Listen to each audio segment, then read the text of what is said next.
Buenas tardes. La clase de hoy son dos presentaciones en principio. La última del tema vinculado a todo esto de creep y ese tipo de modelos vienen más que nada asociados a lo que es terraplenes. O sea, cuando queremos estudiar deformaciones debido a trayectorias de compresión, modelar terraplenes y rellenos no es exclusivamente formaciones en trayectorias de compresión, pero medio que ese es un, entre comillas, unidad dentro de la materia. Entonces, el último tema es unidad y la siguiente presentación es un modelo constitutivo que generalmente estamos dejando de lado de la materia y lo damos en función del tiempo. Este cuatrimestre, como no tenemos ningún feriado, tenemos más clases para dar, entonces vamos a dar el NGI ADP. Termina la clase hoy, semana que viene empezamos con túneles, que es la unidad final de la materia. Así que empezamos con terraplenes y rellenos, y para aquellos que hagan geotecnia numérica 2, esto es lo primero que vamos a hacer en geotecnia numérica 2. No te trata de esto la materia 2, pero empezamos modelando una presa, y lo que estamos explicando ahora aplica como modelar, por ejemplo, una presa. Ya que estamos, Felipe, te escucho. justo ya que tocas el tema, Geotecnia Numérica 2 se da recién el año que viene, ¿verdad? Recién el año que viene. Sí. Mm, ok, Siempre damos, siempre. Estamos dando dos veces geotécnica numérica 1 y después geotécnica numérica 2. Entonces vamos 1, 1, 2, 1, 1, 2, 1, 1, 2. Justo este es el primer 1. Cuatrimestre que viene volvemos a dar geotécnica numérica 1 y el otro cuatrimestre geotécnica numérica 2. Cuando dábamos las dos seguidas nos pasaba que geotécnica numérica 2 tenía 5 alumnos, 7 anotados, 3 personas conectadas. claro, Entonces empezamos a dar 1, 1, 2. A ver si tenemos un poco más de gente. claro. Así que Mira, sí, cuatrimestre que viene damos la 1, primer cuatrimestre del 26 damos la 2. ok. No quiero quitar el tiempo a la materia. ¿Sabes si, por ejemplo, eh, el semestre que viene me faltarían cursar dos para completar las horas de la carrera? ¿Puedo dejar de esas dos para cursarla directamente el año que viene en Geotecnia Numérica 2? Sí, sí, o sea, vos elegís las materias que querés y el tiempo que querés, o sea, no tenés que cursar todos los cuatrimestres. Bien, perfecto. Eh, Detalle no de la materia, pero bueno. Generalmente la carrera se paga todo el año, pero una vez que terminás de pagar la carrera, después podés seguir cursando después, si no llegaste con las materias durante ese año. Bien, Eh, Pagás un año y después, si querés hacer una materia por cuatrimestre y estar 3 años, podés, hay límites de tiempo, prórrogas, etcétera. Pero podés no cursar nada la que viene, cursar la otra. Último comentario, vayan pensando el trabajo final, si quieren recibirse la carrera.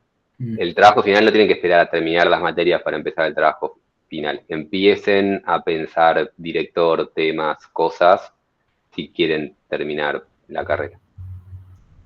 excelente. Eso. Bueno, después yo te mando un mail para consultarte al respecto. Dale, perfecto. Gracias, Felipe. Bien, entonces empezamos con modelizar terrenos, terraplenes y rellenos. Eh, eh, Bien, ahí estamos. La imagen simplemente ilustrativa es un trabajo que hizo Alejo de un puerto, no me acuerdo dónde era el puerto, algún lugar de Argentina, que justamente tenían un tema hablé de esto creo que la clase pasada o la anterior, eh, de este caso real, de este proyecto, que estaban rellenando un sector con arcillas y tenían que modelar justamente la presión de poros generada durante esa construcción. Y está simplemente ejemplo para que se vea cómo va cambiando el presión de poro a lo largo de la construcción. Y es muy importante en el caso de tener ese tipo de fenómenos, no solo tener en cuenta la parte mecánica, sino tener en cuenta, o sea, la parte mecánica de consolidación primaria, sino tener en cuenta la consolidación secundaria, de formación en el tiempo y todo ese tipo de cosas. ¿Qué tan importante es eso? Va a depender de nuestro material. Hay materiales que tienen comportamiento viscoso y hay materiales que no. En todos los casos, más allá de si tenga o no tenga comportamiento viscoso, es importante el tema de modelar la secuencia y la secuencia constructiva de este tipo de materiales. Denme un segundo, me está titilando el monitor, o sea, se me apaga y se me prende. Les pido disculpas, pero es muy difícil trabajar así. Denme un segundo.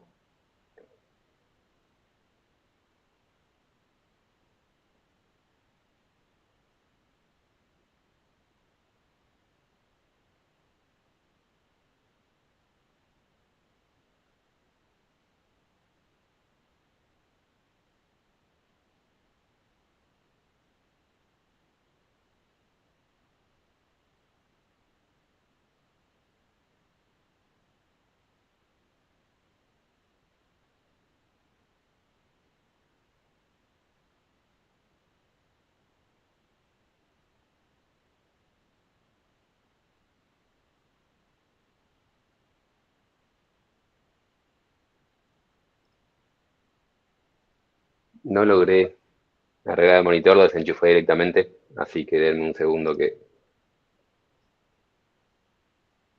comparto nuevamente. Tengo 3 monitores, o sea, tengo 2 monitores de 24 y después la laptop en el costado. Eh, Desconecté un monitor que estaba andando mal, conecté la laptop, así que denme un segundo que tengo que volver a configurar más o menos esto para poder empezar nuevamente.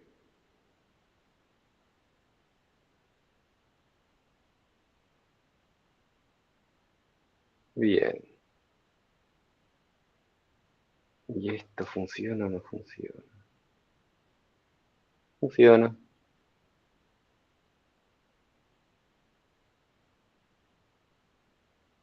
Confírmenme que están viendo la pantalla completa bien. Se ve. Bien, perfecto. Sigo entonces. Estaba diciendo, en todos este tipo de modelos es muy importante modelar la secuencia constructiva. O sea, discretizar la construcción e ir construyendo a medida que, o sea, intentando respetar lo mejor posible la secuencia constructiva.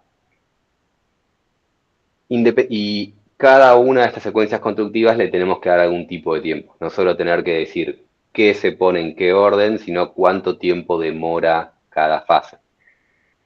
Independientemente si tenemos un comportamiento viscoso o no. Porque la generación de la presión de poro va a depender de qué tan rápido construimos. Si construimos nuestro terraplén rápido, por más que nuestro suelo no sea viscoso, esa velocidad de construcción va a afectar qué tanta presión de poro vamos generando. Entonces, es muy importante modelar el proceso constructivo y a cada etapa darle un plazo de tiempo razonable.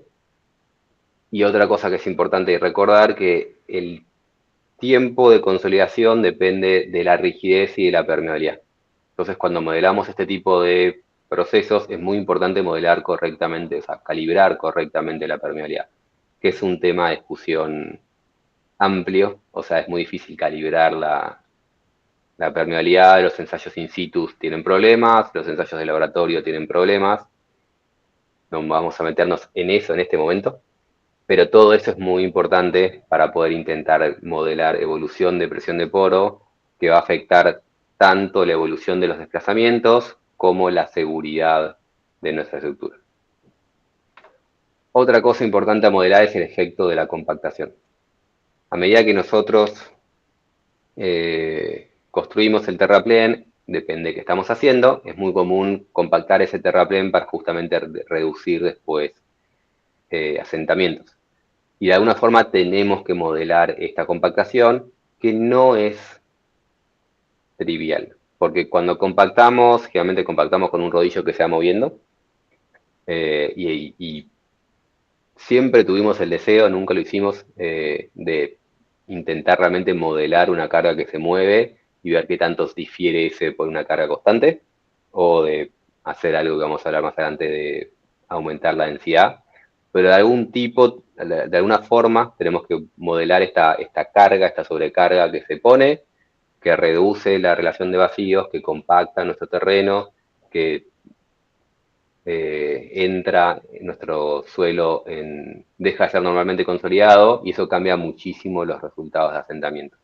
Entonces, si estamos preocupados por asentamientos, tenemos que de alguna forma tener en cuenta el efecto de la compactación.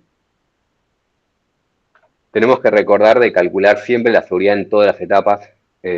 La etapa final no es necesariamente la peor etapa, entonces tenemos que calcular el coeficiente de seguridad o el SCR en todas las etapas intermedias.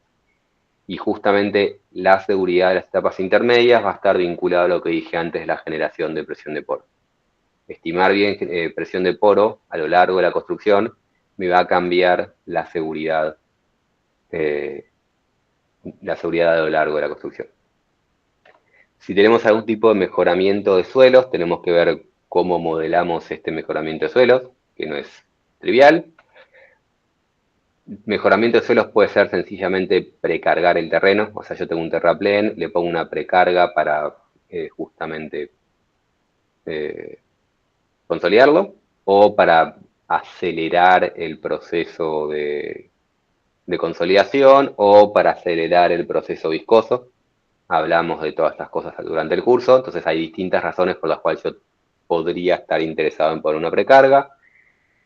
Otros mejoramientos posibles son poner drenes verticales para nuevamente acelerar la consolidación y bajar presión de poro, hacer algún tipo de inclusiones dentro del terreno como columnas de gravas para mejorar la rigidez, reducir posibles efectos de licuación, etcétera, y ver cómo modelamos todo esto.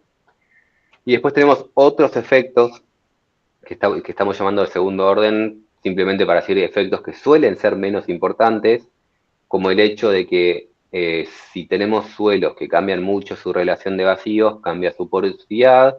Cambiar la porosidad implica cambiar permeabilidad y cambiar rigidez en ciertos casos. Los suelos que cambian mucho la relación de vacíos, los suelos como los que existen en México, o algunos suelos que existe, por ejemplo, ¿dónde era? Holanda, esas zonas donde hay mucho terreno ganado al río, entonces esos rellenos terminan teniendo un comportamiento que cambia mucho la relación de vacíos y son muy deformables. Entonces hay que ver si esto o no es importante en nuestra estructura, de la misma forma de que tener en cuenta de que a medida que mi terreno se hunde, hay terreno que antes estaba arriba del nivel freático que pasa a estar abajo y pasa de tener una densidad saturada a tener una densidad sumergida, y ese efecto en algunos casos puede ser importante. Dependiendo nuevamente de lo que estamos haciendo, puede ser importante o no. Generalmente, por lo menos en lo que yo suelo tener experiencia, esto no suele ser significativo. Pero si están trabajando en suelos con grandes relaciones de vacío o muy blandos, tienen que incluirlo en su modelación. Entonces, vamos a hablar de cada una de estas cosas que mencioné recién, empezando por el tema de la secuencia constructiva. Por alguna razón, todos los videos, que creo que son 2, de esta presentación no me estaban andando, entonces están no viendo un video de una secuencia constructiva de una presa. Lo que deberían ver acá es justamente que si tenemos una presa, toda la secuencia constructiva de la presa se va modelando, se va aprendiendo una parte, otra parte, otra parte, otra parte. Después se prendía en este caso el, el muro de hormigón a un lado. Toda esa secuencia constructiva debe ser modelada lo más realista posible. Y cuando digo lo más realista posible es en la realidad la presa. O sea, yo recién dibujé 5 pedacitos y cuando lo modelamos solemos modelar 10 etapas, y en la realidad no tenés 10 etapas. O sea, esto tiene 1000 etapas en las presas que son grandes. no podemos modelar 1000 etapas, pero modelar 10 no es ningún problema. Si estamos usando Plaxis, modelar justamente 10 etapas es algo que suele ser razonablemente normal. No tiene casi ningún costo computacional, simplemente tiene costo para nosotros armar ese modelo. Si ustedes, en cambio, usan FLAC, en FLAC estas secuencias constructivas se pueden automatizar y ustedes por rutinas, lo que era la rutina Fish, que ahora se hace con Python, pero sigue siendo Fish, por rutina ustedes le pueden decir que prendan la cantidad de capitas que quieran y tienen modelos de FLAC que tienen 50 etapas automatizadas y van construyendo, van prendiendo de a capa.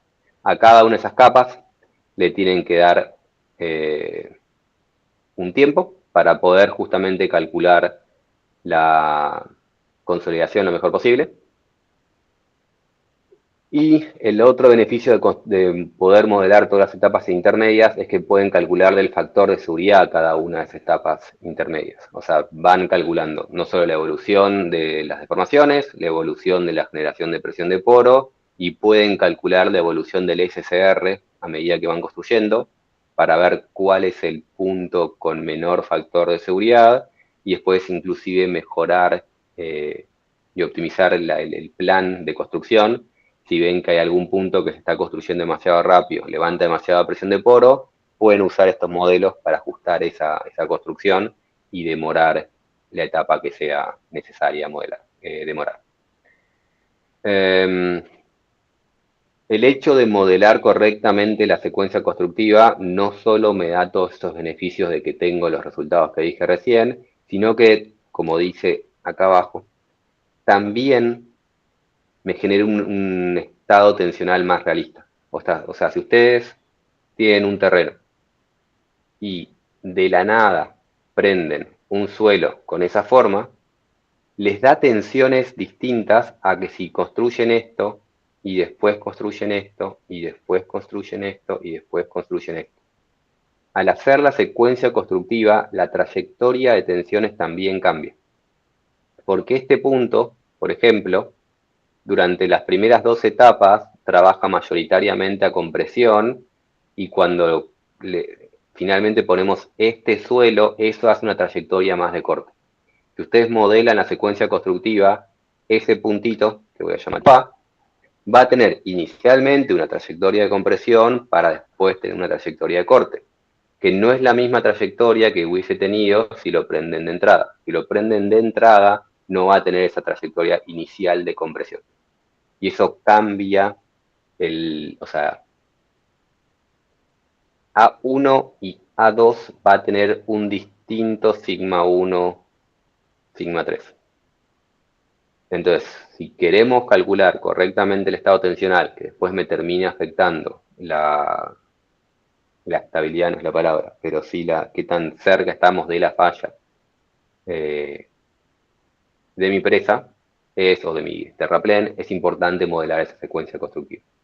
Y nuevamente, como dice ahí, prácticamente no tiene ningún costo. Los modelos, la construcción de los modelos computacionalmente es rápido.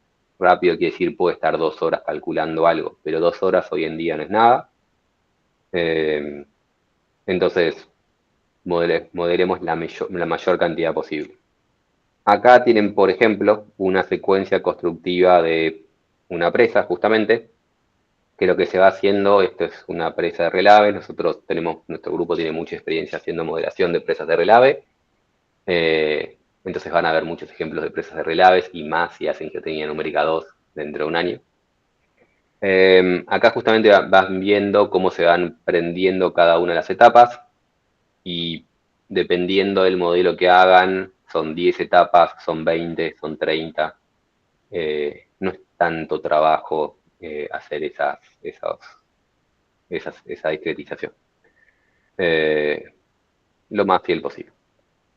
Un ejemplo de construcciones, que hay muchos, y si nuevamente se hacen FLAC, hay gente que hace FLAC que esto como se automatiza, tienen 60 etapas sin ningún costo, porque ahí es la cantidad que quieran. Bien. Para hablar un poco de lo que es consolidación, está totalmente rota esa figura, no sé qué le pasó. El texto está dado vuelta.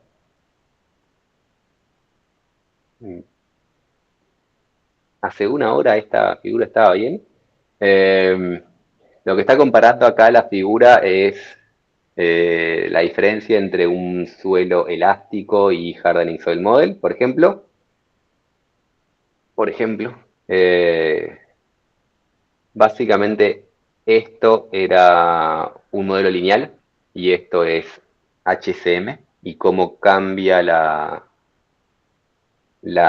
curva. Déjenme ver si... ¿Por qué está tan al revés? Quiero ver si dejo de compartir, si sigue estando al revés. Sigue estando al revés. ¿Qué le pasó a mi...? Bueno, no importa. Este cuatrimestre estamos teniendo muchos accidentes extraños.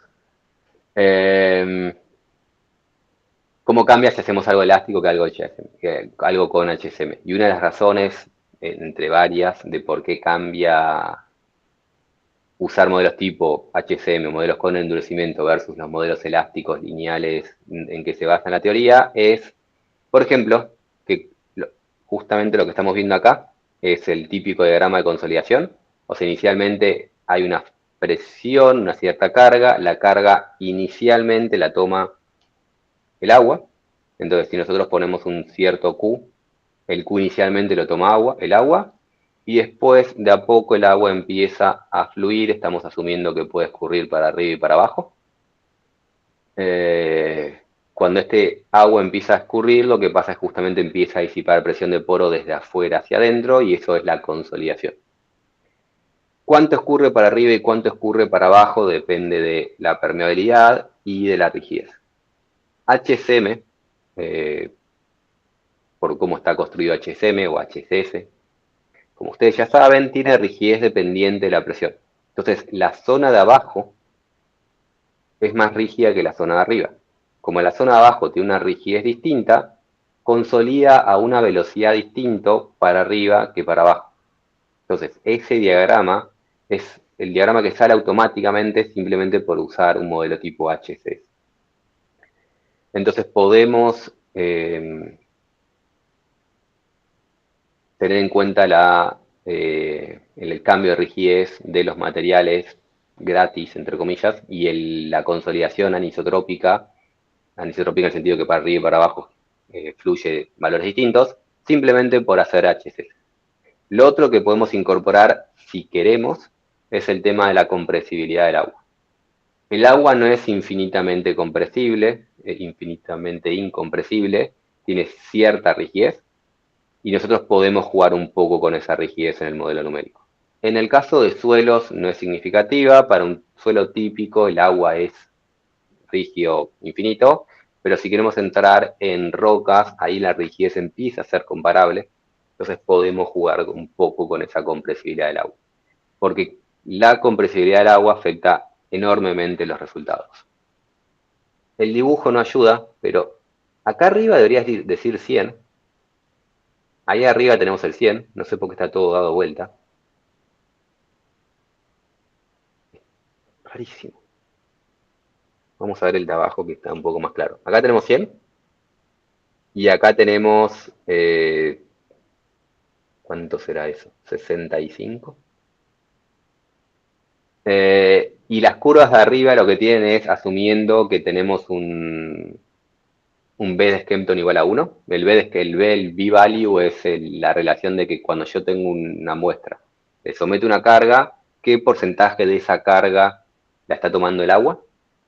Entonces, si B es igual a 1, todo lo toma el agua y eso es un comportamiento, lo que asumimos que es un comportamiento realmente no drenado, porque toda la carga que le agrego se traduce en un incremento de presión de poro.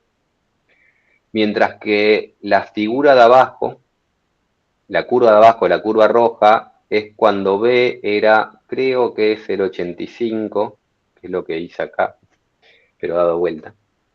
Cuando el B es de 0,85 y yo le aplico un incremento de carga de 100, eso se traduce a un incremento de presión de poro de tan solo 65 kPa.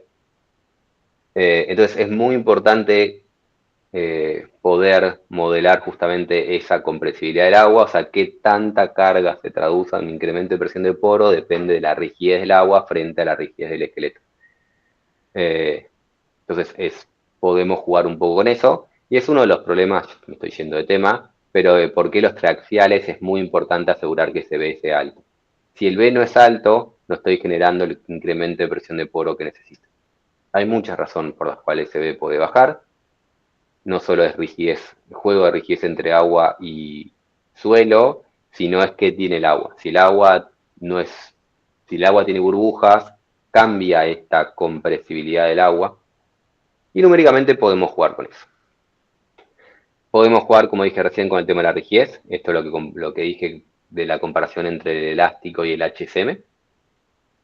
Y también podemos incluir que la conductividad hidráulica, o sea, la permeabilidad, la conductividad hidráulica varía con la presión.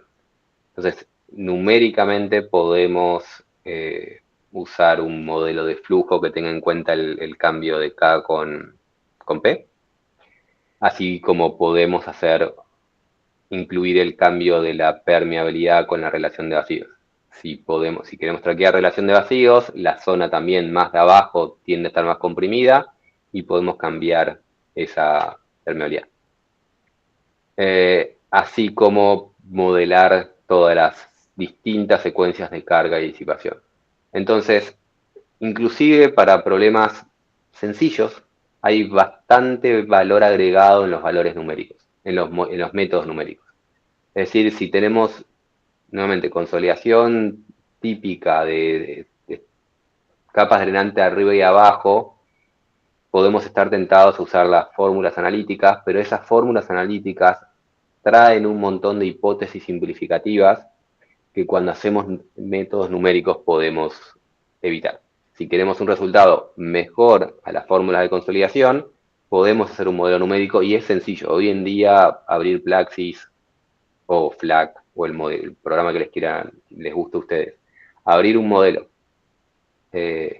poner un material y modelar este tipo de cosas es bastante directo, bastante sencillo. No es mucho más costoso que buscar la fórmula en un libro y aplicar y compararlo con métodos analíticos. Bien, cuando modelamos terraplenes es muy usual querer justamente medir desplazamientos y para medir desplazamientos hay que recordar lo que hablamos al comienzo del curso, la clase número 3, de las distintas medidas de desplazamiento que arrojan los programas y entender que los distintos programas llaman a estas cosas de distintas formas. Lo que están viendo ahora es Plaxis, que en Plaxis, cuando hacen una secuencia constructiva, Plaxis les habla del desplazamiento de fase, la suma de desplazamientos de fase y los desplazamientos totales, que son tres cosas distintas. Y esta terminología no es una terminología común en geomecánica, es como Plaxis decide llamar las cosas. Si ustedes hacen el modelo en FLAC, FLAC no los llama de esta forma. De hecho, FLAC no tiene desplazamientos totales como Plaxis, sino que si ustedes le piden el desplazamiento a FLAC, les va a dar la suma de desplazamientos de fase. Entonces es muy importante entender la diferencia y entender qué les da su programa de elección para ver si les sirve o no les sirve. Porque en función de lo que están haciendo, pueden querer esto o pueden querer esto. En general, en mi experiencia, cuando ustedes buscan asentamientos, prácticamente siempre, no sé cuándo, no se me ocurre ningún contraejemplo en este momento. Si ustedes buscan asentamientos verticales, esta suele ser la medida que están buscando. En cambio, si ustedes están buscando desplazamientos horizontales, esta suele ser la medida que están buscando. Porque cuando ustedes construyen, me voy a una pantalla en blanco, no es este botón, no es este botón, voy al otro botón.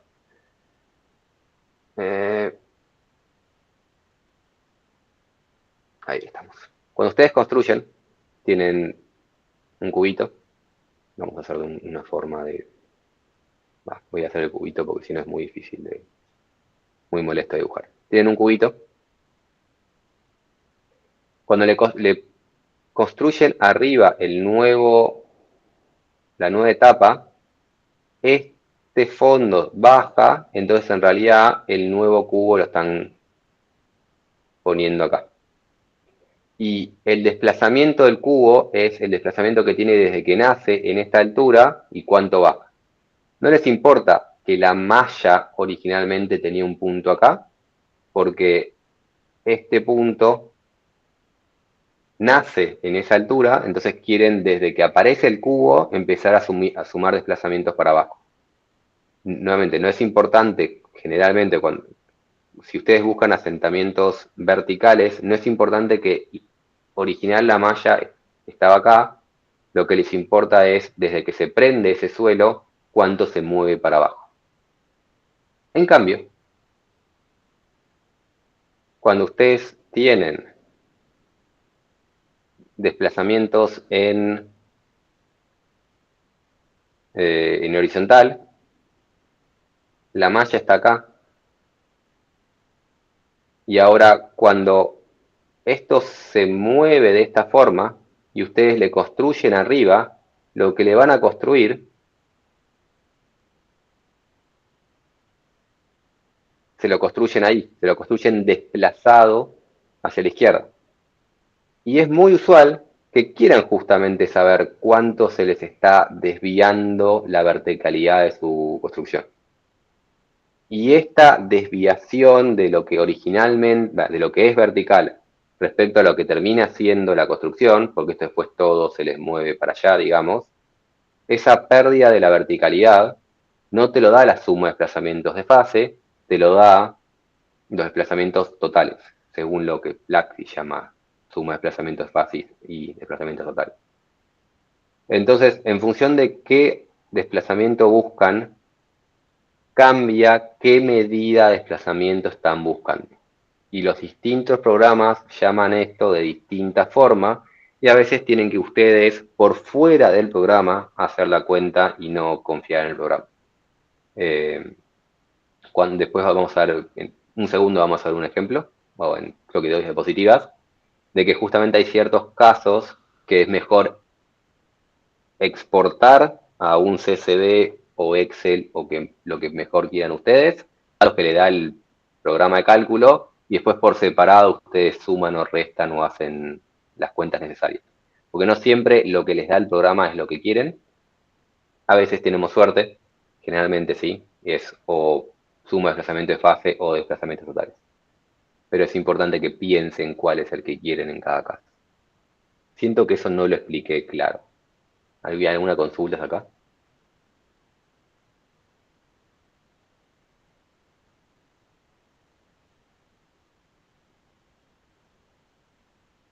¿O lo expliqué bien o lo expliqué tan mal que ni siquiera hay dudas? Continúo. Cuando construimos terraplenes, este es el típico diagramas que ven para la construcción del terraplén. Toda esta presentación está andando rara. No importa. Me están escuchando, ¿no? Sí, se escucha, se Ah, escucha. perfecto. Sí. Gracias. Este es el típico coso que ven cuando construyen terraplenes. Ustedes tienen su terraplén. Como dije antes, el terraplén en realidad se construye en muchísimas capas. Pero para simplificar, en este caso se usó una, dos, tres, en realidad más que una, dos, tres, cuatro, cinco, seis, siete, ocho, nueve, 10, 11, 12. Usaron 12 etapas para ir construyendo esta presa, en este caso particular. En realidad deberían, o sea, en la vida real se construyen mucho más que 12, pero para simplificar se limita a 12. Y lo que estamos viendo acá es, por ejemplo, cuando yo construyo hasta acá, levanto los primeros, no sé cuánto está dando, 25 metros, y cuando levanto los primeros 25 metros, el primer cuadradito se desplazó hasta acá. Y en la primera etapa vemos solo este desplazamiento de los puntos azules. Ahí prendo mi segundo cuadrado y simplifico. Asumimos que el segundo cuadrado es este. Cuando prendo el segundo cuadrado se desplaza a esto, pero el cuadrado de abajo se mueve hasta acá. Por el peso del cuadrado de arriba, el cuadrado de abajo se mueve más todavía. Entonces, los distintos colores representan eso. Este celeste representa hasta dónde llegan los puntos debido al cuadrado número 2. Este verde, hasta dónde se desplaza ese punto debido a que ahora construiste acá. Y cada uno de estos puntos verdes representan cuánto se mueve cada una de estas alturas debido a la construcción del cuadrado verde. Así vamos siguiendo hasta el final, y cuando construimos nuestro último cuadrado, el cuadrado de arriba de todo de la presa, esto es cuánto se asienta la cresta debido a solo la construcción de estos 20 metros. Cuando prendo estos últimos 20 metros, la cresta se asienta de acá hasta acá. Y, por ejemplo, este pedacito acá abajo se asienta desde acá hasta acá. O sea, cuando hacemos esto y en cada etapa vamos exportando los valores de desplazamientos, podemos ver cuánto se desplaza cada punto debido a cada instancia, y la envolvente de todo esto me da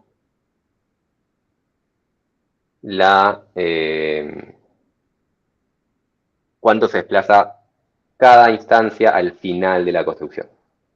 Si nosotros hubiésemos hecho esto en 1000 etapas y no en 12, justamente esto hubiese sido algo continuo. O sea, ese serrucho se está generando porque no lo hice de forma continua. Y de hecho, si lo hago en 1000 etapas, el último punto debería terminar en 0, y debe terminar en 0 acá. Debería ser así, ahora que lo pienso un poco mejor. Porque cuando construyo el último metro de tierra, ¿cuánto se asienta un metro de tierra por el peso de un metro de tierra? Es prácticamente 0. Ese serrucho, entonces, es solo debido a la cantidad de discretizaciones que hago. Mientras más discretizaciones, menos serrucho tengo, pero la forma es típica.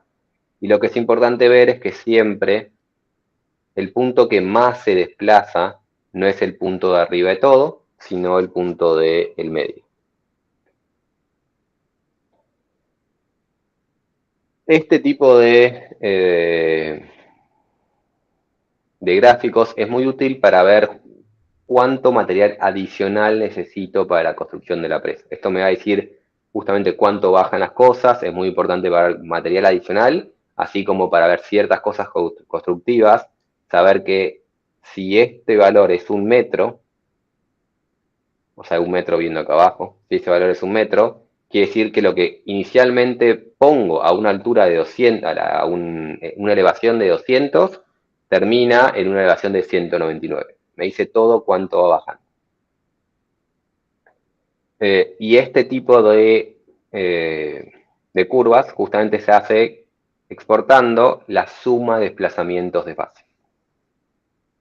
Y podemos ver cuánto es el asentamiento de cada capa debido a cada capa. Si estamos haciendo modelación si estamos haciendo un modelo con consolidación o con creep, también podemos ver con el paso de tiempo cuándo se va asentando, porque no solo se asienta debido al peso propio, sino que si está levantando presión de poro, puedo hacer un estudio de cómo va consolidando mi presa, mi material, a medida que construyo.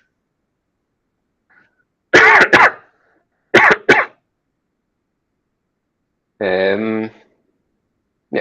Último comentario.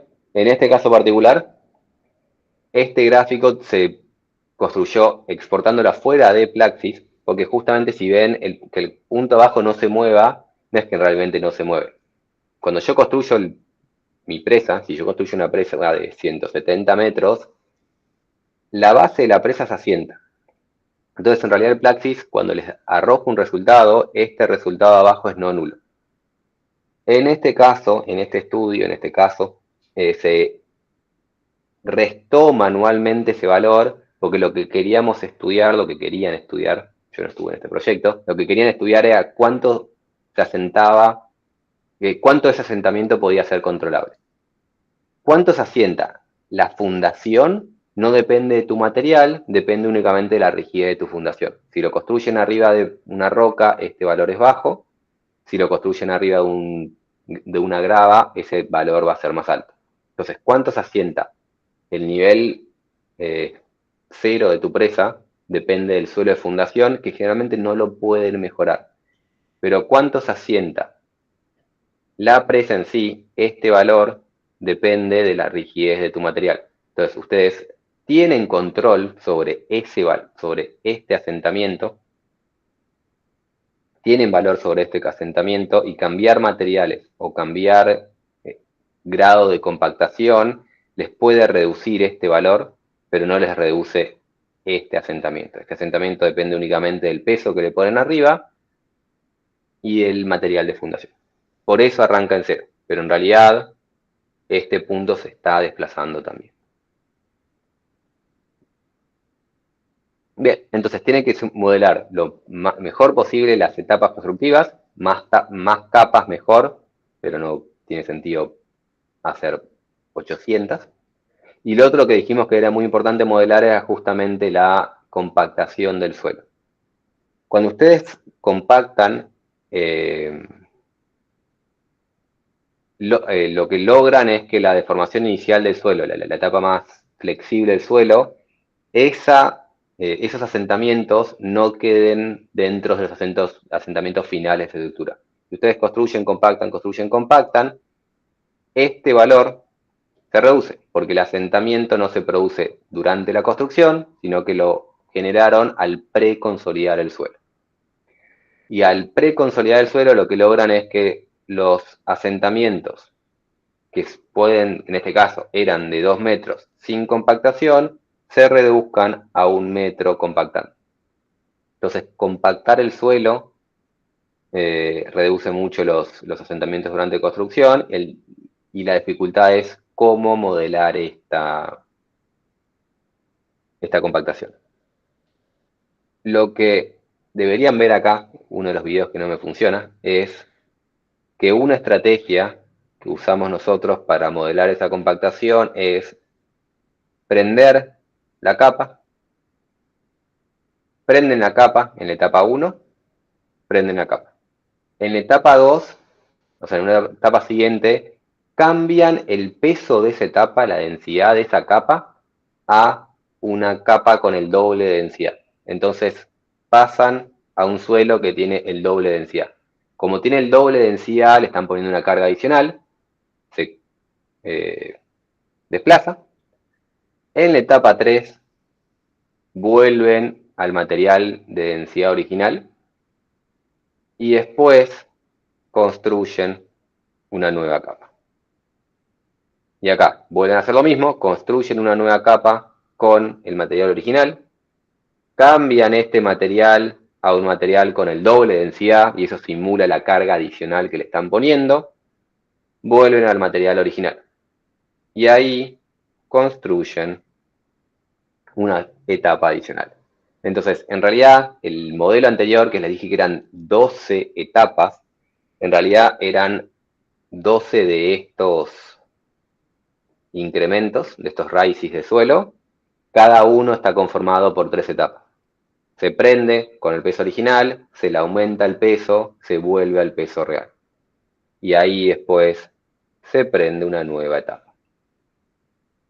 Y esto es para poder simular la compactación. No tienen por qué hacerlo de esta forma. Este es un método que se le ocurrió, no sé si a Alejo, a Osvaldo, a quién, para justamente modelar la carga adicional de forma sencilla. Podrían perfectamente también modelar ese efecto de la compactación poniéndole alguna carga y retirándola.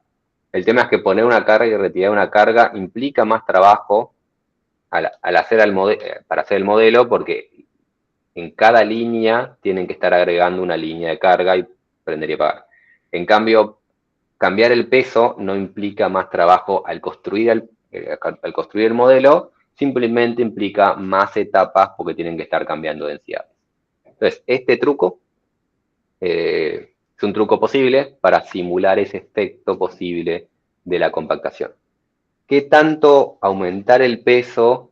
Depende, en parte, de que el método que tanto están compactando, cuál es el método de compactación y cuál es la altura que que tiene su etapa. Porque si la altura esta tiene 15 centímetros, duplicar algo de 15 centímetros implica muy poco peso. Si la altura esa tiene 30 metros, duplicar algo de 30 metros implica una barbaridad de peso. Entonces, ¿cuánto aumentar el peso? Debería estar vinculado a la altura de esa capa. De alguna forma, tienen que poner esa carga adicional para preconsolidar el suelo e intentar modelar el efecto de la compactación.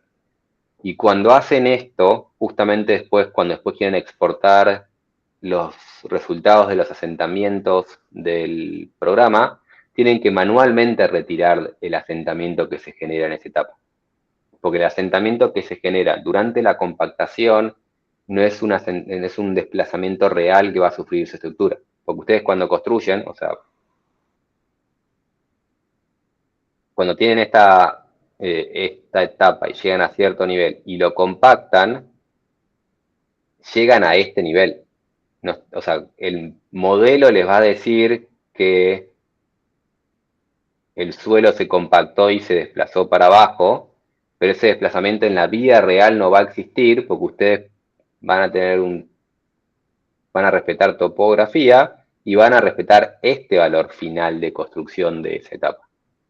Entonces, este desplazamiento que les da el modelo no es un desplazamiento que realmente va a ocurrir en su construcción.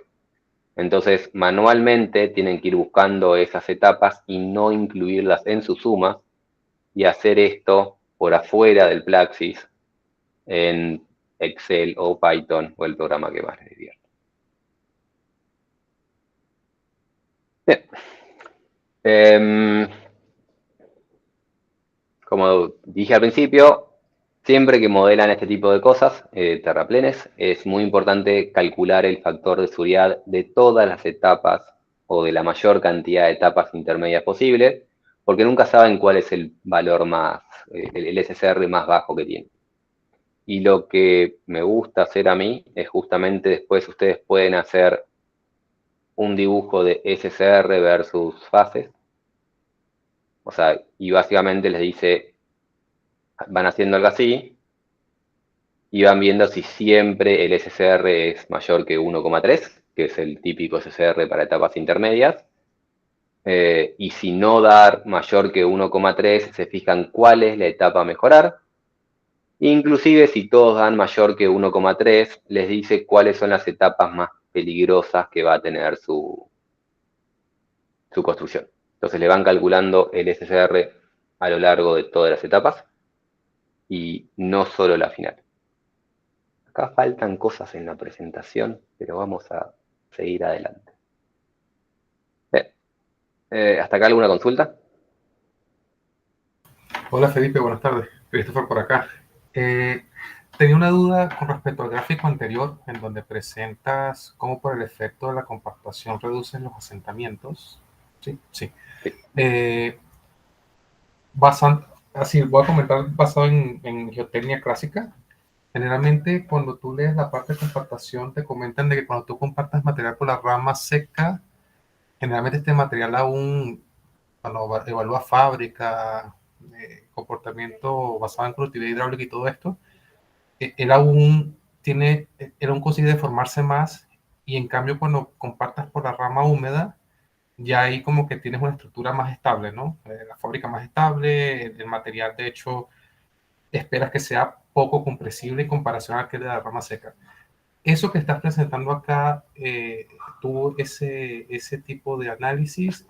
O digamos, en una etapa normal de proyecto, tú dirías, bueno, la especificación técnica y la evidencia que tenemos perdón, esto es un proyecto, esto es un conceptual.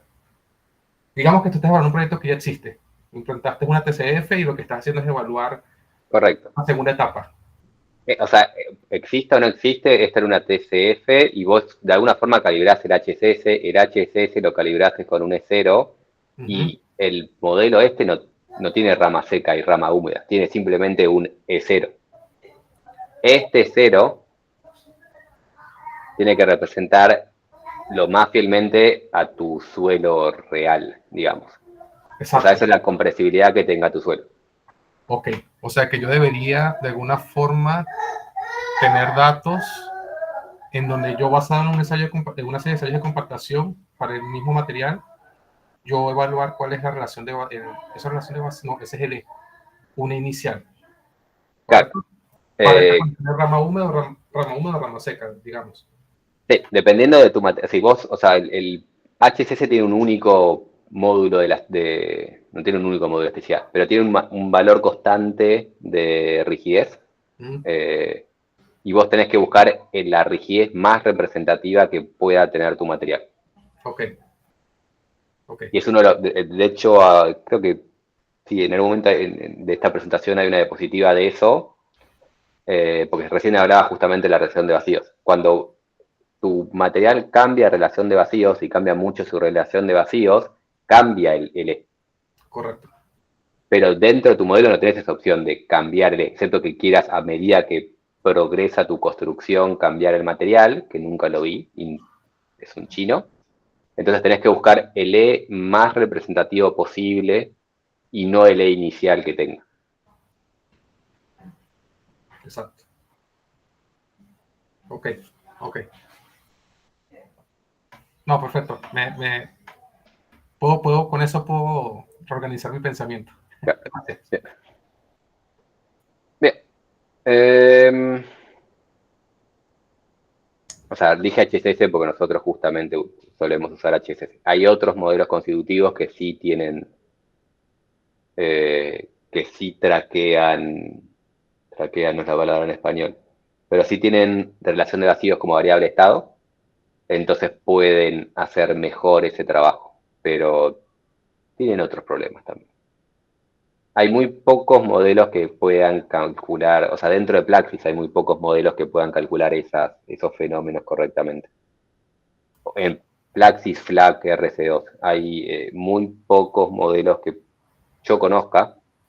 Yo conozco, mejor dicho, no conozco ningún modelo constitutivo para elementos finitos que calcule bien realmente la trayectoria de compresión de ese tipo de material. Claro, pero a la larga tienes que hacer una selección bien pensada justamente para esa propiedad. Claro. Basado en lo que tú esperas del proyecto o lo que tú viste, las evidencias de un proyecto que ya andó, seleccionar un valor realmente considerando todo ese fenómeno para que captures, independientemente de la limitación del modelo constitutivo, puedas capturar lo más representativo como dijiste, ¿no? Exactamente. Y lo otro que generalmente no te importa modelar bien todo el fenómeno, porque a veces mucha de esa no linealidad es inicial. Y a vos no te importa ese trámite inicial en muchos de los problemas que haces. Ok.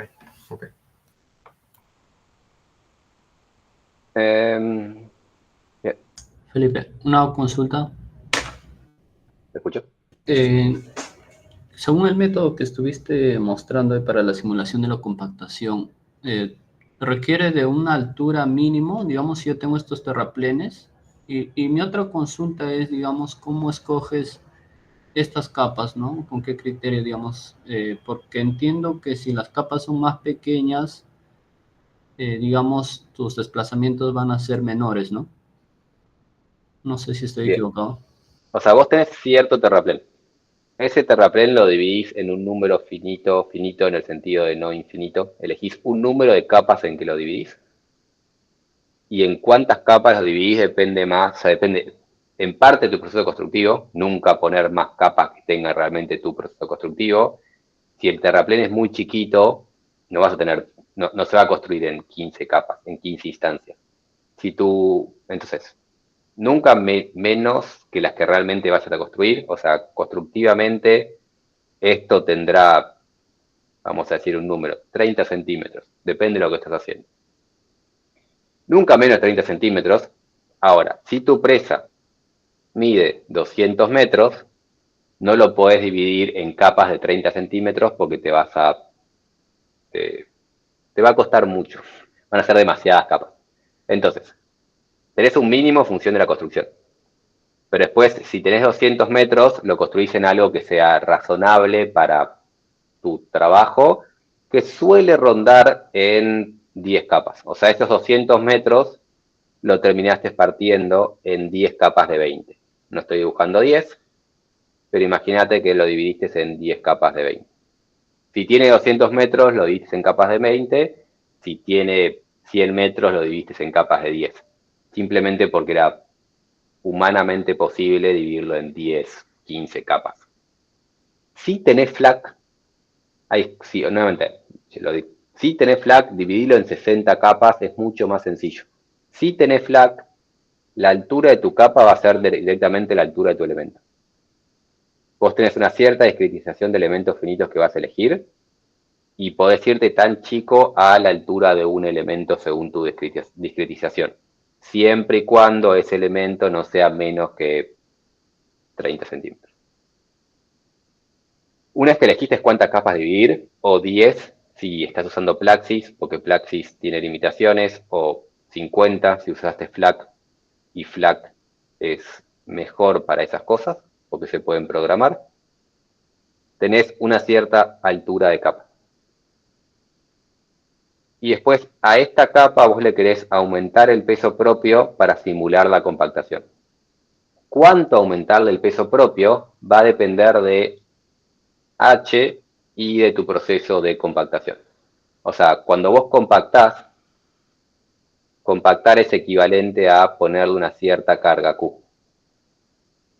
Entonces tenés que ver más o menos qué carga Q sería representativa de tu proceso de compactación y después multiplicar tu gamma, perdón, que tu valor de gamma aumentado, o sea, en realidad está mal dicho esto, que el incremento de densidad por la altura de tu capa represente esa carga Q de compactación. ¿Se entiende? Lo dice bien. Gracias. Tema aparte es qué carga Q es equivalente a compactación, que no tengo la respuesta y por eso dije siempre, yo, otra gente también, pero yo en particular, siempre quise poder modelar realmente un rodillo e ir moviendo este rodillo, compararla con una carga uniforme y ver qué tan parecido es uno con el otro. Porque no es para nada lo mismo poner un rodillo puntual en un lugar que una carga uniforme. Cuando vos pones una carga puntual, la carga puntual se distribuye solo en esa zona. Entonces, tema aparte, ¿cuál es la carga representativa? Y no tengo respuesta para vos en ese aspecto. Necesito que alguien se ponga a jugar con Plaxis y mueva ese rodillo en todo un ancho y lo compare con una carga equivalente, constante.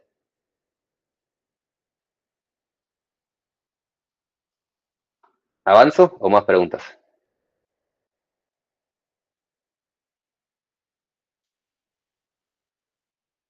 Bien.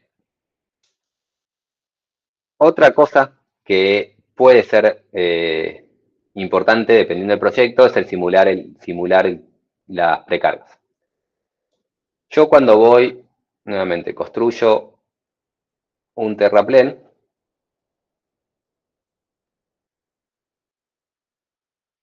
tengo ese terraplén y ese terraplén llegó hasta este valor de tensión, o sea, acá abajo, o dentro del terraplén, si el terraplén levanta presión de poros, o abajo del terraplén, en algún lugar, voy a asumir que está acá abajo, tengo cierta tensión sigma prima B0. Por tema de tiempo, si es viscoso mi material, la relación de vacíos baja hasta este lugar. Y acá está la relación de vacíos para esta presión porque se envejeció el material. Como se envejeció el material, esta es la relación de vacíos. y es como si estuviese preconsolidado con este valor de carga. Esta preconsolidación, la diferencia entre estos dos valores, están dadas por el envejecimiento. Ahora, en ese terraplén, a futuro va a haber ciertas cargas de operación. O sea, cuando ese terraplén funcione, si el terraplén tiene circulación de vehículos, acá arriba va a haber vehículos circulando. Esta carga Q va a hacer que mi punto A incremente la presión de poro. La carga Q genera que el punto A incremente la presión de poro. Y esa presión de poro, generada por haber incrementado la tensión, desde este punto hasta acá, y esta tensión es la tensión generada por la sobrecarga de operación. Esta diferencia de presión se traduce nuevamente a una presión de poro, que lentamente se empieza a consolidar hasta que se disipa la presión de poro. Esa presión de poro, en función de mi material, puede disiparse en un minuto, un día o un año, dependiendo del material. Y si esta presión de poro es demasiado alta y es un peligro para mi estructura, lo que a mí me gustaría es que se disipe lo más rápido posible. Entonces, una opción es, para que este proceso no ocurra durante la operación, yo lo que puedo es al terraplén arriba construirle otro terraplén que funcione justamente como precarga. Precargar el terraplén, dejar este terraplén una cierta cantidad de tiempo, esperar a que disipe presión de abajo, consolide, y después retirar ese terraplén, y ya va a haber, y voy a tener el suelo de abajo preconsolidado debido a la presencia de ese terraplén. Este terraplén lo que me permite es disipar esa presión de poro antes de la operación, y mientras más alta es el valor de la precarga, menos tiempo puedo dejar el terraplén. Porque si supónganse, si yo dejo un terraplén de altura H y tengo un suelo muy poco permeable, disipar la presión de esta altura H va a tardar, en un caso extremo, un año. Disipar la presión total generada por esta altura H va a tardar un año. Pero lo que puedo hacer yo es, en vez de construir un terraplén de altura H, construir un terraplén más alto que genere una tensión vertical más alta, que sea, por ejemplo, 2H. Si yo pongo el doble de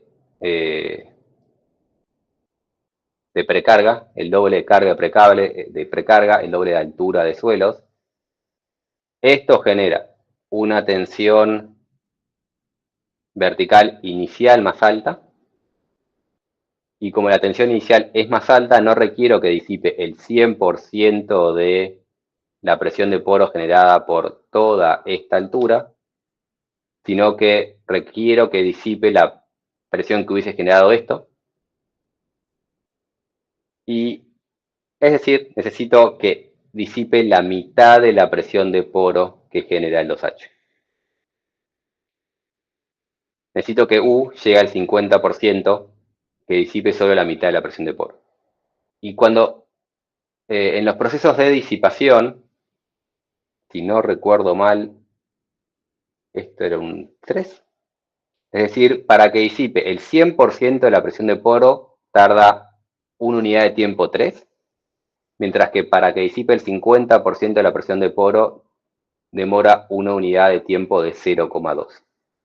O sea, demora 3/2, 12 veces menos disipar el 50%, porque el tramo inicial se disipa muy rápido, O sea, este cachito se disipa rápidamente y lo que demora mucho tiempo es a medida que nos acercamos al 100%.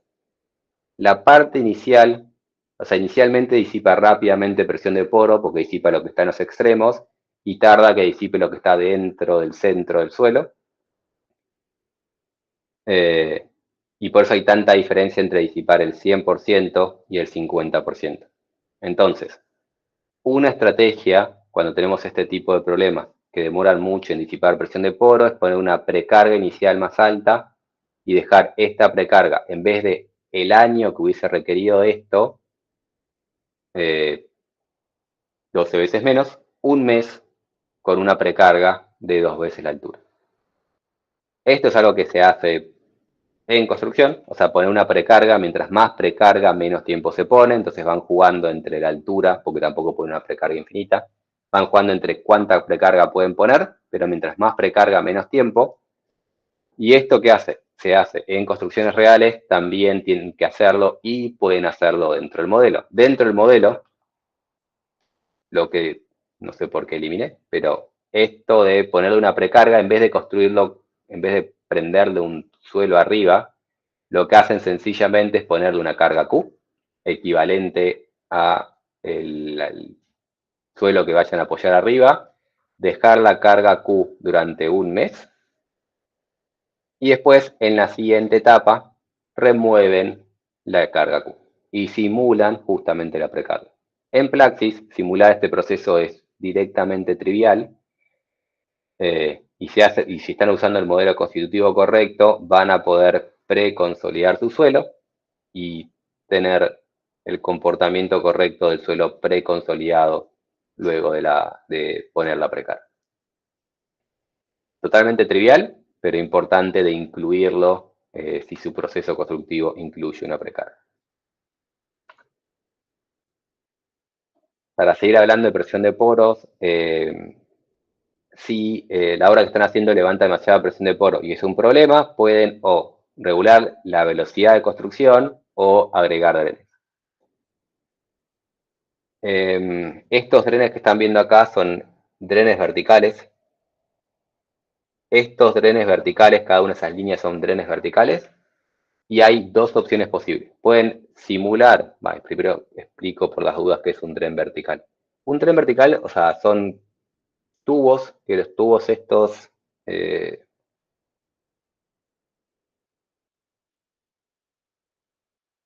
básicamente son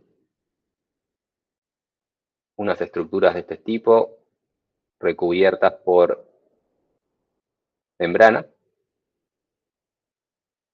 Entonces, de este lado tienen suelo, de este lado tienen suelo, y ahí adentro tienen aire que rápidamente se llena de agua. Y lo que eso estoy viendo en planta. Entonces, lo que generan es que este tubo sea el azul sobre el azul, no se ve, voy con un rojo. Estos tubos son básicamente tubos donde el suelo puede entrar, el agua puede entrar pasando por la membrana, y una vez que entra dentro del tubo, conecta hidráulicamente lo de arriba a lo de abajo, porque tiene prácticamente permeabilidad infinita. Entonces, entra el agua al dren y el dren disipa para arriba y o para abajo rápidamente la presión de poro.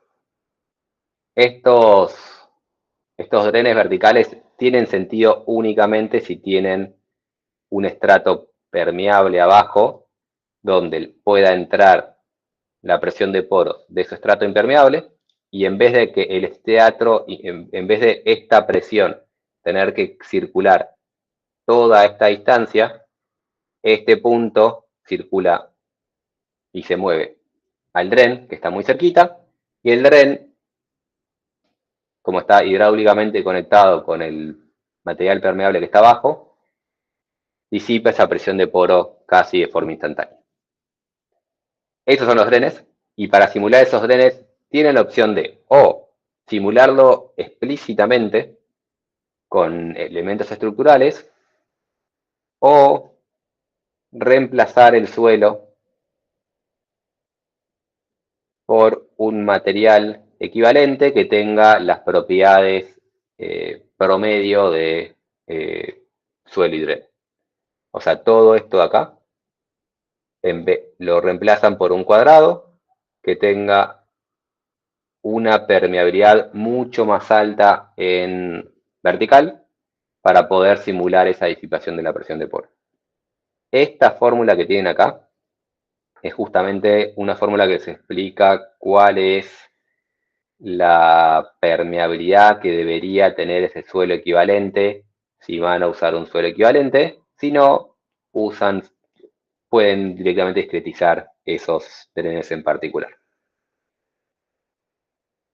En 2D, la fórmula es esa. Pueden hacerlo con material continuo o con material o discretizando dren por dren.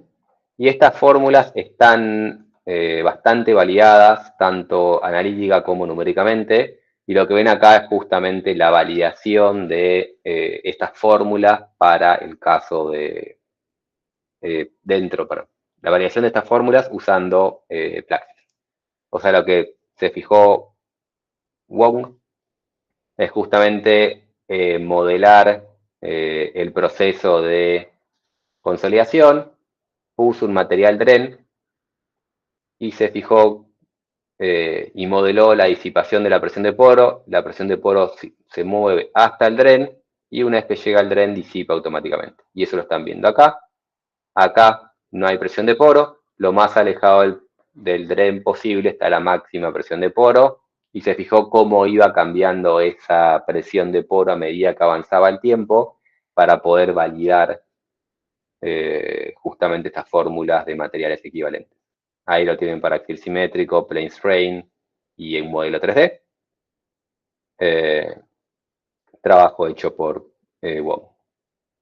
Esta validación que verifica, o sea, que compara la fórmula analítica con lo que sale de Plaxis 2D, que acá justamente ven, lo que están viendo acá es el gráfico que antes era así, de Lu, que inicialmente lo dibujo en verde, inicialmente este es un cuadrado así, y de a poco empieza a disipar. Están viéndolo acá. Inicialmente es un cuadrado y de a poco empieza a disipar a medida que avanza el tiempo. A medida que avanza el tiempo, disipa presión de poro, y la validación entre la cuenta analítica y lo que el Plaxis 2D da como resultado. Si a alguien le interesa, Wong hizo esta comparación, comparó 2D con 3D, cuál es la diferencia entre el axial simétrico y el plane strain.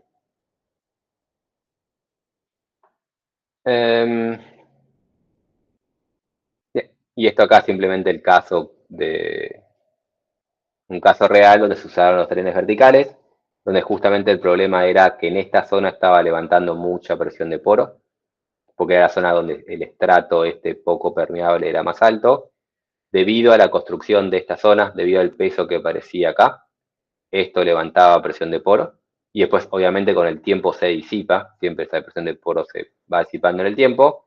El tema es que si esta presión de poro es demasiado alta y genera problemas de inestabilidad, como esa presión de poro estaba generando problemas de inestabilidad, se agregaron los drenes verticales, y esos drenes verticales disminuyeron la presión de poro significativamente. Este sector donde todavía se genera presión de poro es porque en ese sector no se habían puesto drenes, porque como era menor el espesor del estrato, no hacía falta drenes en esta zona, se pusieron solo en las zonas donde había mayor espesor, para ayudar con la disipación de presión de poro.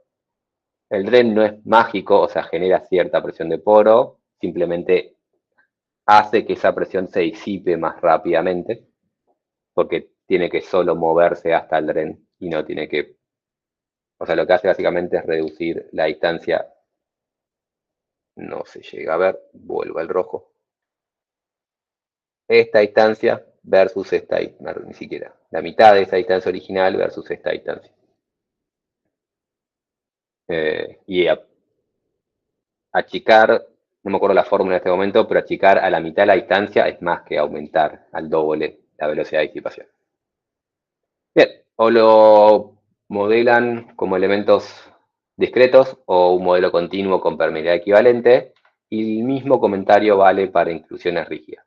Cuando ustedes tienen inclusiones rígidas, ahora no como drenes, sino que usan inclusiones rígidas para hacer un mejoramiento de suelos, esas inclusiones rígidas en ciertos casos las pueden modelar discretamente, como material, como una línea, digamos, si aplica, depende de lo que están haciendo, o sea, si están haciendo columnas de gravas, no es la mejor idea, o lo modelan discretamente o lo modelan como un material equivalente. Lo que están viendo acá es justamente acá se estaban usando estas inclusiones rígidas, entonces todo eso fue reemplazado por ese material celeste. No es que se excava todo ese material celeste, sino que acá se meten las inclusiones rígidas y lo que se hizo fue buscar propiedades del material equivalente, eh, justamente equivalentes a las inclusiones rígidas. Existen también fórmulas, si buscan bibliografía, pueden encontrar fórmulas para ver cuál es la rigidez y conductividad que debería tener este material. Y si no encuentran o no les creen, lo que se puede hacer y se ha hecho, no en este proyecto, pero sí en otros, es hacer un modelo 3D. Si vos haces el 3D, haciendo el 3D, ahí sí tiene más sentido modelar todas las columnas. Y si tienen un modelo 3D, hacen el modelo 3D con las columnas modeladas de forma discreta y pueden calibrar en el otro 3D, pasar a un material homogéneo, único, y ver que estas dos den resultados equivalentes. Existen fórmulas, y si no, hacen un modelo 3D y lo van calibrando. Y esto es importante recordar que cuando hacen estas inclusiones rígidas, el material termina siendo anisotrópico. O sea, la rigidez ante cargas verticales es muy distinta que la rigidez ante cargas horizontales. Entonces tienen que ver cómo quieren calibrar su rigidez. Porque si ustedes están usando materiales como por ejemplo HSS no tiene una rigidez anisotrópica.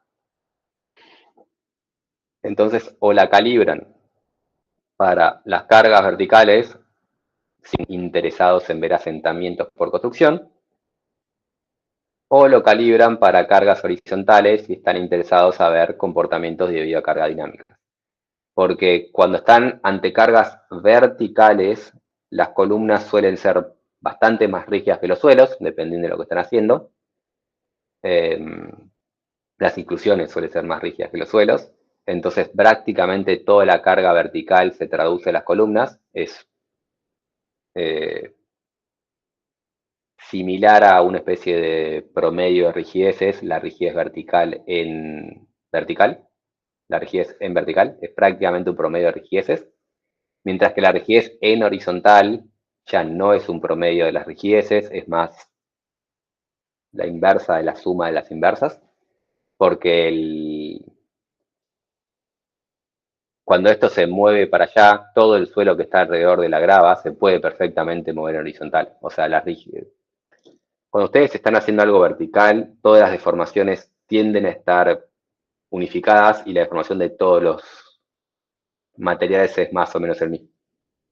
En cambio, cuando ustedes tienen este tipo de desplazamientos, no todos los valores se deforman igual y no tienen por qué deformarse igual. Entonces, por eso las rigideces se calculan distintas. Entonces, ustedes tienen que ver para qué están calibrando el modelo y cuando hacen estas cosas de hago un 3D para calibrar un 2D, tienen que pensar qué carga le estoy poniendo al 3D y calibrarlo frente a esa carga ante ese comportamiento. Lo mismo para la conductividad hidráulica, pero en conductividad hidráulica sí le puede dar un K horizontal y un K vertical distinto.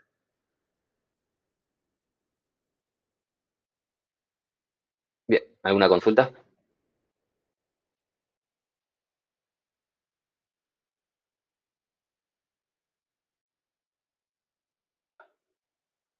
Bien, avanzamos. Y este comentario era justamente lo que me había preguntado antes Christopher. Cuando tenemos suelos muy blandos, los suelos blandos tienen grandes cambios en relación de vacíos. Ya les hablé del Palacio de México, de la Ciudad de México, el Palacio de Bellas Artes. En ese tipo de suelos la relación de vacíos cambia significativamente. Y cuando ustedes calibran una cierta rigidez, o sea, acá es el Soft Soil Model, el Soft Soil Model tiene rigidez lambda, el HCS tiene rigidez E. Esas rigideces no son realmente constantes ante el cambio de relación de vacíos si los materiales cambian significativamente su relación de vacíos. Si utilizan modelos de estado crítico, los modelos de estado crítico son modelos que tienen como variable estado la relación de vacíos, entonces puede ser que hagan un mejor trabajo en ese tipo de cosas. Puede ser. Y es muy importante el puede ser. Hay muchos modelos de estado crítico que siguen haciendo eso mal. Entonces no es que porque sea modelo de estado crítico da un buen resultado.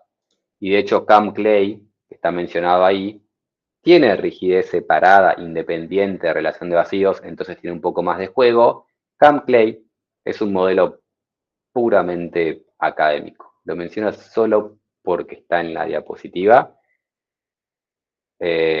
Lindo modelo para hablar, pero no para ser utilizado. O sea, académica y didácticamente está bueno.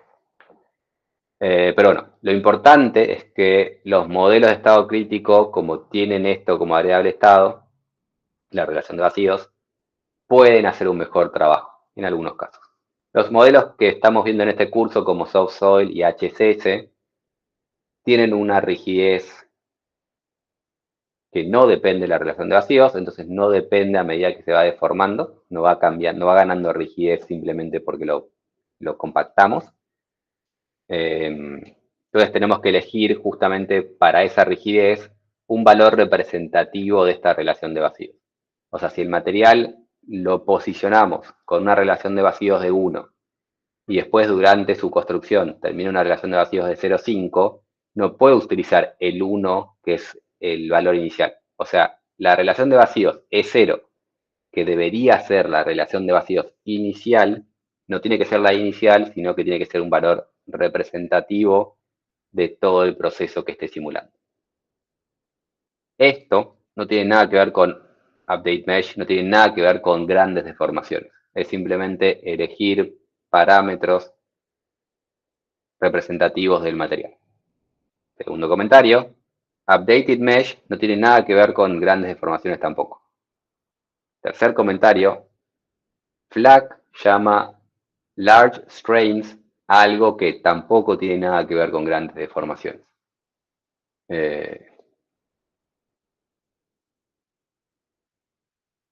Y no más comentarios. Lo que sí es Update Mesh es el ajuste justamente, ir cambiando, va actualizando la malla a medida que calcula. Eso Plaxis lo llama Update Mesh y eso FLAC lo llama Large Strain. Son básicamente lo mismo, no son grandes deformaciones, sino que va actualizando su geometría. Y esto es muy importante, por ejemplo, en ciertos casos donde es importante considerar justamente el cambio del peso de un terraplén porque se está hundiendo. Yo tengo cierto terreno inicial y ese terreno inicial tiene cierto nivel freático.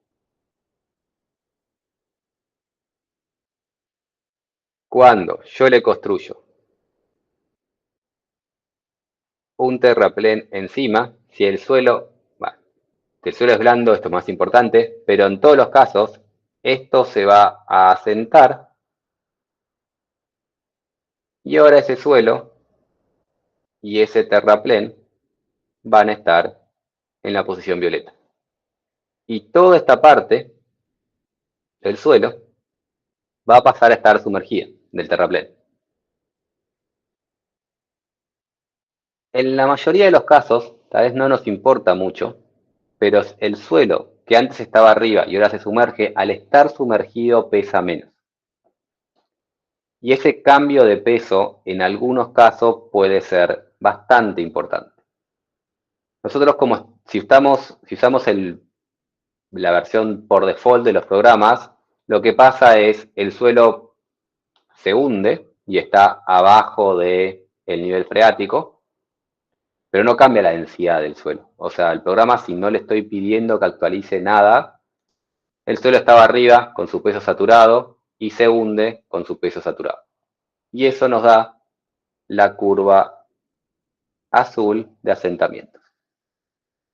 La curva azul nos da el asentamiento de esto. Ahora, si yo prendo el Update Water Mesh y el Update Water Table, son dos cosas distintas que suelen venir juntas, pero son dos cosas distintas. Update Mesh lo que hace es, primero, actualiza la posición de la geometría, y Update Water Table lo que hace es, se fija qué zona de esa geometría queda debajo del nivel freático, y a esa parte le pone justamente el peso sumergido.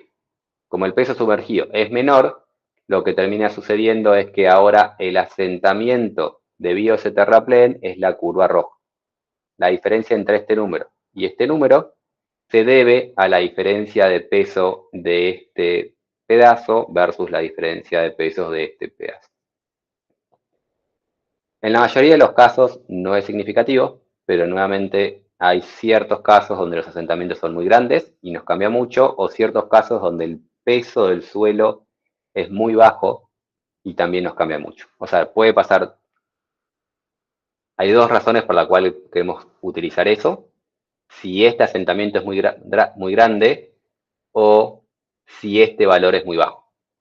Porque si es muy bajo y el peso del suelo vale 1,2, pasar de 1,2 a 0,2 es brutal la diferencia. Pasar de 2 a 1 también, pero de 1,2 a 0,2 más todavía. Entonces, mientras más liviano el suelo, menos denso el suelo y más desplazamientos tenemos, más importante usar esta opción dentro de Plaxis. FLAC, no sé si tiene el Update Water Table, asumo que sí, ahí desconozco. Lo que sí seguro tiene es el Update Mesh, pero que lo llama Large Strings. ¿Consultas?